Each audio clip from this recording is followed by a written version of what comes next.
So Allah makes a call to all of humanity. كُلُوا مِمَّا فِي الْأَرْضِ حَلَالًا طَيِّبًا وَلَا تَتَّبِعُوا خُطُوَاتِ الشَّيْطَانِ. And don't follow the footsteps of shaitan.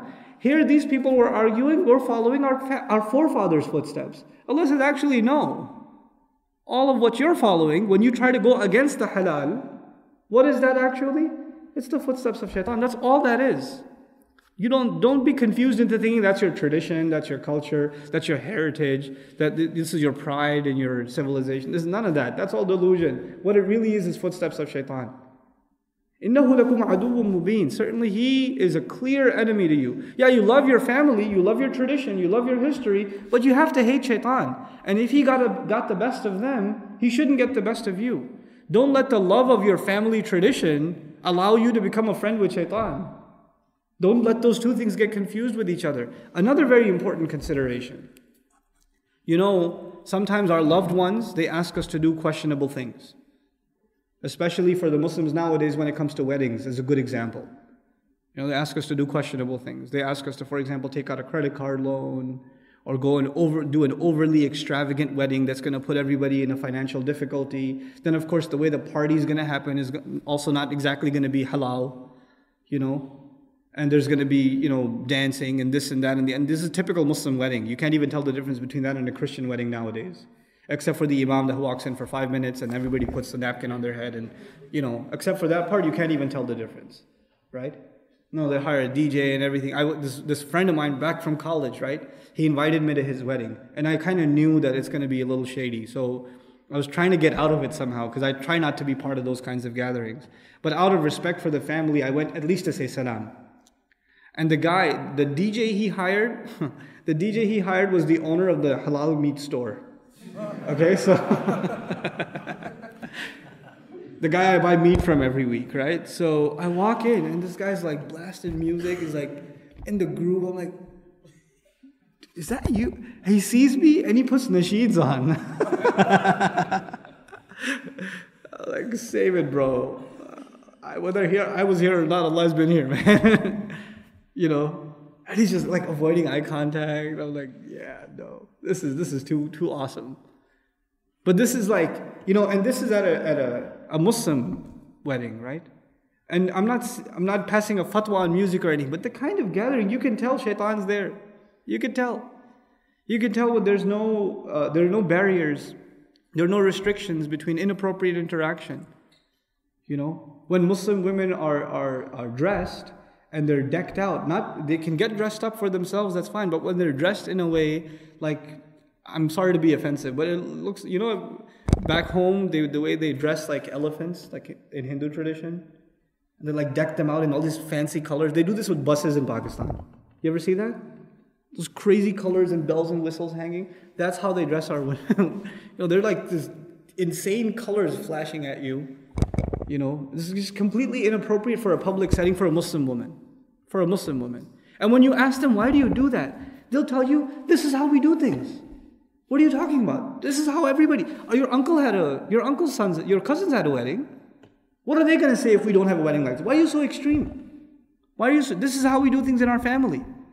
And you know what's so funny about that question? If you were to show them a picture of their own grandfather and their own grandmother, Grandpa's got a big old beard, and Grandma, you can't even see her face. Her face is like the chadar is hanging over the head. You can barely see her face. They're completely modest. I was like, what family tradition are you following? Even these same people that have become so, you know, forward-thinking, they call themselves, right? They've become so forward-thinking. Even in their tradition, go a couple of stages back, a couple of generations back, you'll find Islam. They've abandoned tradition. What they call tradition is a joke. What tradition is that if not Hindu tradition for us? You know, one of my teachers, Dr. Israr Ahmed rahimahullah, one of the most painful experiences of his life, he describes it. He was invited also to a wedding. And this wedding was at the border of India and Pakistan. It was a part of Lahore that's kind of touching the border of India. It was a Muslim wedding. So he went there, he was invited, so he went. And he goes, and there's this completely inappropriate gathering, music is blasting, this and that. Asr time comes, nobody even gets up. So he kind of takes one of the tablecloths off the table, puts it on the side, and he starts making salat by himself. And a couple of people joined him, and the groom felt bad, so he joined him too. And Dr. Saab himself says, I don't think he made wudu. But he joins him anyway. And after he finishes making salah, he's looking around and he's thinking to himself, man, not 50 miles from here, on the other end of the border, there's a Sikh wedding going on. There's a Hindu wedding going on. And there's no difference between these two weddings. You couldn't tell the difference. And he says, so what reason did not 50 years have gone by and Muslims drew this line, this border with their blood? That blood hasn't even dried yet, and look at us. There were 2 generations ago, Muslims were staying up all night in countries like Algeria, in countries like Pakistan, in countries like, in Egypt, all over the Muslim world that were occupied by foreign powers.